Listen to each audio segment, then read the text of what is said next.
আমরা পিছিয়ে পড়া জনগোষ্ঠী। সরকারের কাছে একটাই চাওয়া পাওয়া, আমাদের কর্মোদ্যোগ, কর্ম না করলে তারপর আমাদের বাজে ব্যবহার করুক। বিভিন্ন সরকারি যত হসপিটাল আছে, যত জেলখানা আছে, ক্লিনের কাজ দিক। বড় র্যাঙ্কের কোনো দেওয়ার দরকার নেই, মানুষ ছোট থেকেই বড় হয়। আমরা ভোটার হব, অবশ্যই ভোট কেন্দ্র থেকে ভোট দিব। আমার একটাই কথা, আমাদের কাজ দিক, একটা ভালো কাজ দিক। আসসালামু আলাইকুম, আমি মনি হিজা বলতেছি ঢাকা থেকে।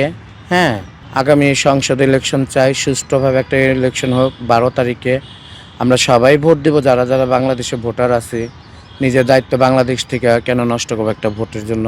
নিজের দায়িত্ব হারাবো কেন? আমরা ভোটার হব, অবশ্যই ভোটার দিব। সুন্দরভাবে ভোট হোক, ভোট কেন্দ্র থেকে ভোট দিব। কিন্তু চাই দেশটা সুন্দরভাবে চলুক।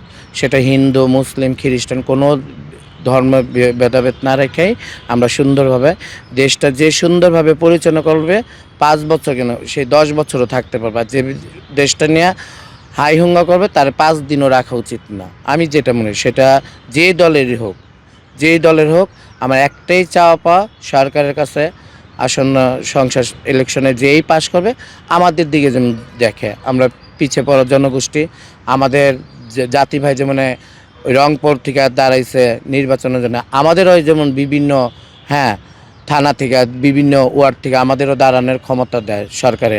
আর সরকারের কাছে একটাই চাওয়া পাওয়া, আমাদের কর্ম দেওয়ার পরে আমরা কর্ম না করলে তারপর আমাদের বাজে ব্যবহার করুক, আমাদের শাস্তি দিক, কিন্তু আমাদের একটা ভালো কর্ম দেওয়া দিক। বিভিন্ন সরকারি যত হসপিটাল আছে, যত জেলখানা আছে, তারপরে অফিস আদালত, সরকারি ক্লিনের কাজ দিক। বড় র্যাঙ্কের কোনো দেওয়ার দরকার নেই, মানুষ ছোট থেকেই বড় হয়। আমার একটাই কথা, আমাদের কাজ দিক, একটা ভালো কাজ দিক।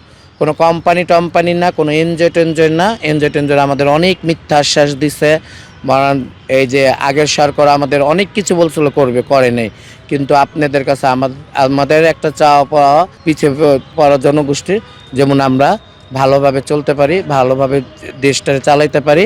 আর যে নির্বাচন আসতেছে ভালোভাবে হোক, এই দোয়া।